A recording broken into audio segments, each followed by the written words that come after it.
Dimanche soir, Zone Interdite s'intéressait à des Français qui plaquent tout pour changer de vie. Le reportage suivait 4 familles avec des projets ambitieux. Christelle et Yann, qui ont commencé une nouvelle vie de restaurateur en Martinique. Christophe et Jordan, déterminés à ouvrir des laveries automatiques au Vietnam. Aurore et Jean-Christophe, lancés dans un tour du monde en catamaran. Et enfin, Marie et Paul, 2 jeunes actifs qui se sont envolés vers le Sénégal pour une mission humanitaire. Les parcours de ces 4 couples ont beaucoup fait parler sur les réseaux sociaux pour leur caractère risqué, mais aussi pour leur manque criant de maturation pour certains projets.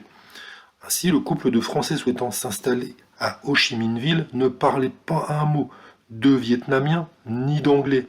Mais parmi les protagonistes de la soirée, c'est surtout le couple de Parisiens, Marie et Paul, qui a provoqué l'exaspération de la toile.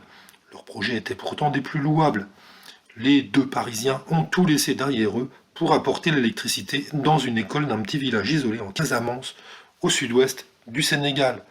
Mais pas de quoi émouvoir les twittos. Afin de financer leur séjour, le couple a présenté son projet à des start-upers de leur connaissance. Leur pitch leur a permis de lever 9500 euros. Devant leur auditoire, Marie a révélé vouloir donner du sens à sa vie, mais n'avoir encore jamais fait d'humanitaire.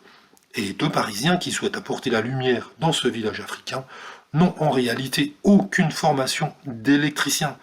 De quoi laisser dire que leur voyage ressemblait davantage à une quête de sens personnel ou d'exotisme qu'à un acte réellement altruiste. Alors, qu'est-ce qu'on trouve comme tweet? Par exemple, le cliché du Parisien qui en a marre de sa vie de bobo et qui décide de partir en Afrique pour faire le héros et donner du sens à sa vie.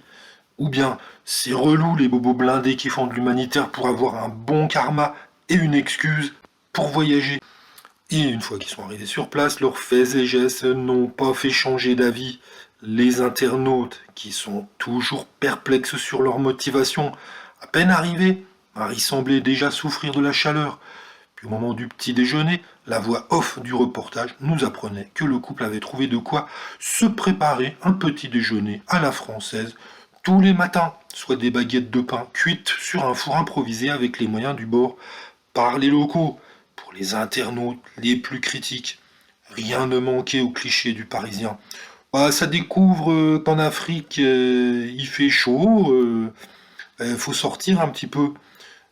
Quand ils partent, ils veulent tout le temps leur confort. Non, soit tu pars et tu t'acclimates, soit tu restes chez toi.